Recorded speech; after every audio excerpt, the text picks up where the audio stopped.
young Australians suffers from a mental health issue. Now, many experts believe this constitutes a crisis, and alarmingly, the situation appears to be only getting worse. So why is this the case? Well, we took to the streets to ask you for your thoughts. I suppose, the use of technology is one thing that would greatly impact, the difference when we were growing up compared to kids today. I think that often parents don't say no, and so don't set boundaries. There's nothing that's actually substantial, so they have all these social media, there's always something going on, in their world. It's possibly the pressures of modern day society with expectations of study and that sort of thing that's on them at the moment. Parents are talking about too many things that kids don't need to hear about, like the family pressures, that the finances that they're under. Bullying, I think, is a big part of it today. There's not enough interaction, the old school engagement, parents talking to their children face to face. Everyone's locked in their room watching TV or on their phones non-stop. Well, some really insightful responses there. And while we know there is no one cause for mental illness, for today's agenda we're asking, why is it that so many of our children are struggling?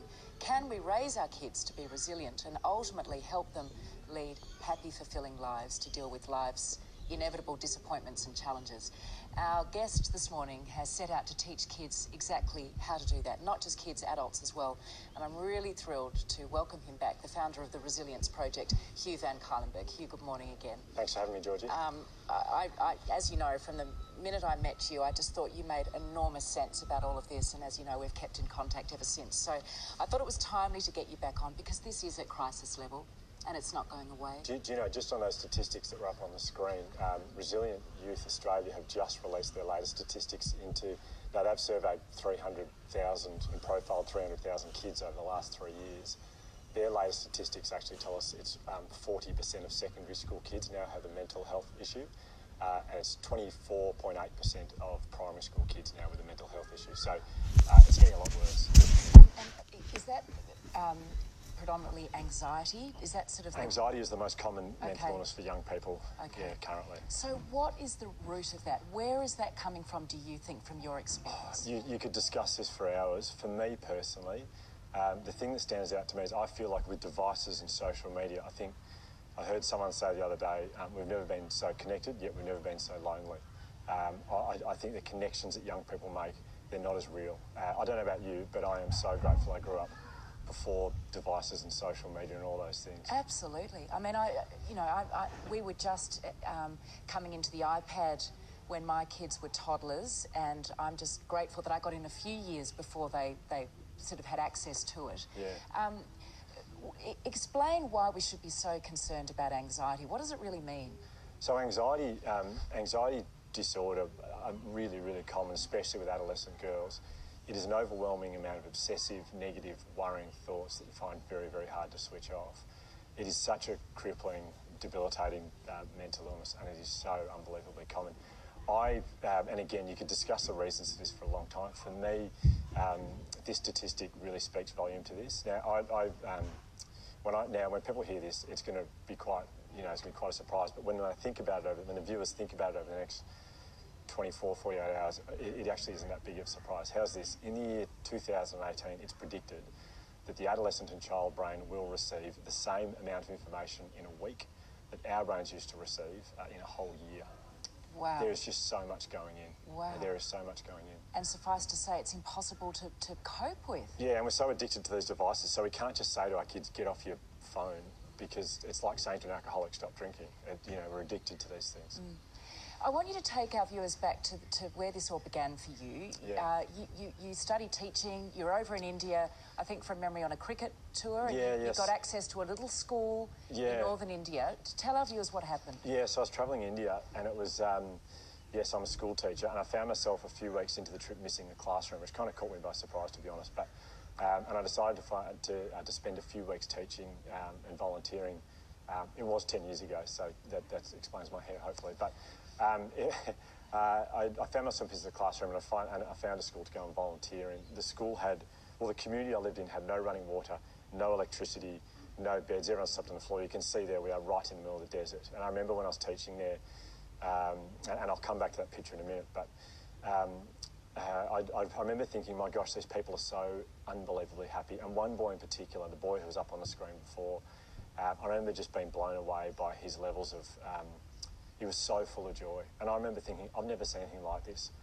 And then on my last night, what was meant to be my last night in the community, I remember, without going into the details fully, I remember discovering that this boy slept on a dirt floor, and I couldn't sleep that night. And I remember thinking, yeah, this is the boy here, Little Stunson his name is. And I was lying there, meant to be my last night, and I couldn't sleep.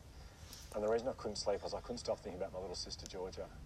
Georgia's 3 years younger than me. When she was 14 years old, she was diagnosed with anorexia nervosa. There she is there, and it ravaged her. Well, any of the viewers out there who have family or friends with a mental illness, they know it's not just the person these things ravage, it's everyone who's close. What I'm trying to say is it ravaged our family, I guess. She almost died on quite a few occasions. Yeah, she dropped to crisis weight. 18 years old, she's in hospital. There we are there when she's a bit healthier. But 18 years old, she's in hospital. Fast forward a few years, I'm lying on a dirt floor in India, and I'm thinking, how is this possible? This kid here is sleeping on a dirt floor, and he lives in a community with no running water, no electricity, full of joy.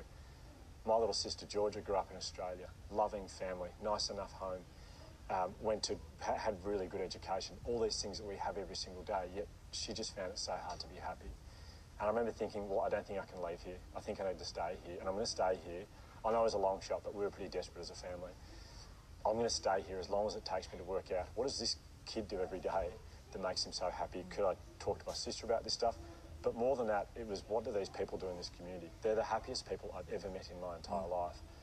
And I think back to, I was thinking of so many people in Australia who struggle with wellbeing, and I thought, well, maybe I can learn something of them that I can talk to people in Australia about. So that's how it started 10 years ago. And you had that massive disconnect, and you stayed on, and you observed and you watched, and you came up with 3 key pillars, didn't you, that you observed that they adhered to every day? Yeah, so there were 3 things this community stopped their day and practiced every single day.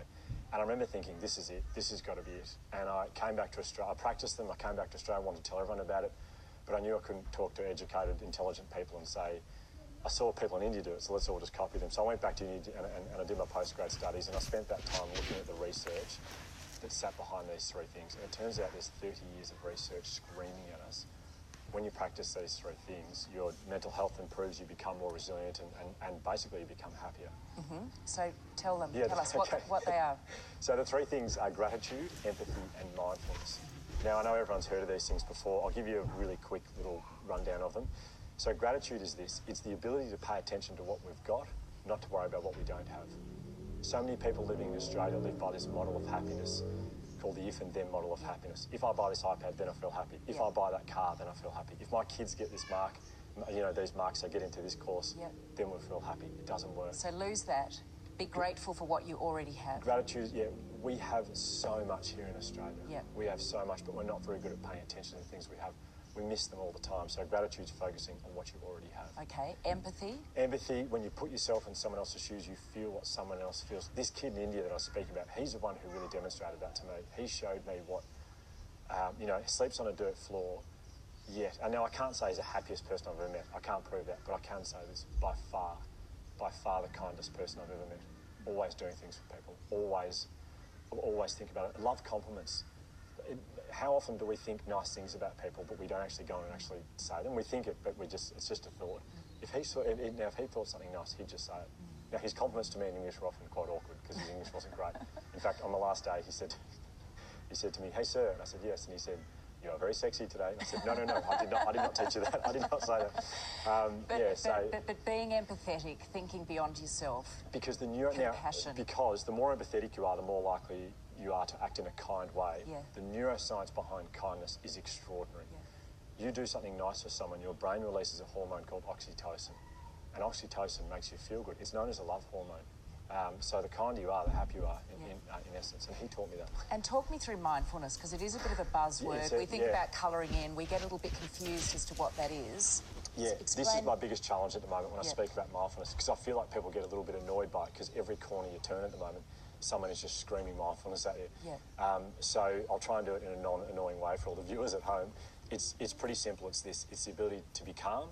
It's the ability to be present. Now, are we calm in Australia right now? No, we're not. The most common mental illness is anxiety disorder. the next time you're driving your car and you slow down to work out if you've got to turn right here or the next street, and you inconvenience someone by half a second, you watch how people react around you. We're just not calm, we're on edge. Are we present in Australia? No, we're not. We're just, research says that we're only present for 15% of our day. And that's tragic when you consider the percentage of our day that we're with loved ones, and we're not actually in the present moment. So mindfulness is about, it doesn't have to be sitting there meditating like this. It's a whole range of different things, and people can read up about it at home. But it's just about being actually in the present moment. I know we keep coming back to screens, but if there was one thing that you could get across to our audience this morning about how detrimental they are and how we as parents have got to lead the way on this, what would you say? Because I know you speak at conferences all around the country.